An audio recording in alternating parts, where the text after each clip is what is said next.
Monsieur Patrice Bleué, bonjour. Bonjour Mariam. Nous parlons de l'entretien d'embauche et les réflexes qui séduisent le recruteur ou les recruteurs.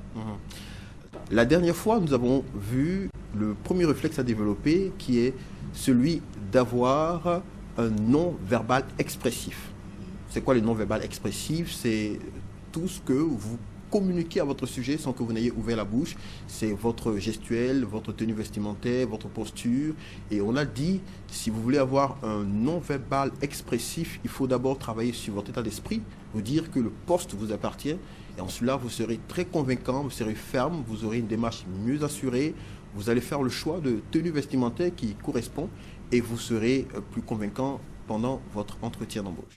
Deuxième chose que vous devez savoir, c'est que les recruteurs sont séduits par une excellente présentation.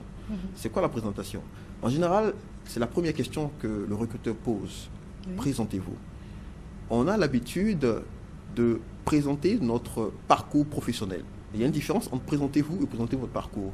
En général, le recruteur, le candidat va dire « Je suis né à tel endroit, j'ai travaillé dans tel endroit, j'ai fait ceci, ensuite je suis allé là, j'ai fait ceci, j'ai fait cela, ensuite. » Et finalement, le recruteur est ennuyé. Pourquoi? Parce que le recruteur a déjà pris le soin de lire votre CV, donc sait déjà quelles sont les entreprises dans lesquelles vous avez travaillé, quelle est votre expérience professionnelle. Donc lorsque vous venez en entretien d'embauche, vous devez dire des choses extraordinaires. Je vais vous donner un exemple de présentation. Ce qu'il faut savoir, c'est que la présentation doit être faite selon les compétences clés ou les compétences majeures pour ce poste. Parce que lorsque vous regardez la fiche de poste, vous allez voir qu'il y a des compétences requises pour le poste. Exemple, on demande ou on recherche un responsable, un chargé, un superviseur des animateurs de la RTI et on demande quelqu'un qui a une bonne expérience dans le domaine et Madame Mariam Touré décide de postuler. Elle arrive, elle s'installe confortablement, on lui dit « Madame, présentez-vous ». Je vous donne un exemple. Je suis Mariam Touré, je totalise 15 ans d'expérience professionnelle dans le domaine de la communication avec 10 ans en tant qu'animatrice. J'ai 2 compétences majeures pour ce poste.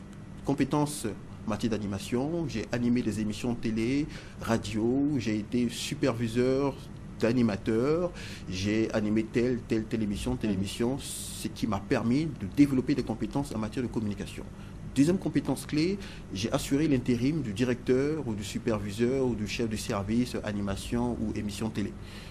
À ce titre, j'ai assuré le fonctionnement du service, j'ai supervisé une équipe de plus de 25 ou 30 personnes, ce qui m'a permis de développer mes capacités en matière de management. Ces compétences clés me permettent aujourd'hui de postuler car je crois fermement que je suis la candidate idéale.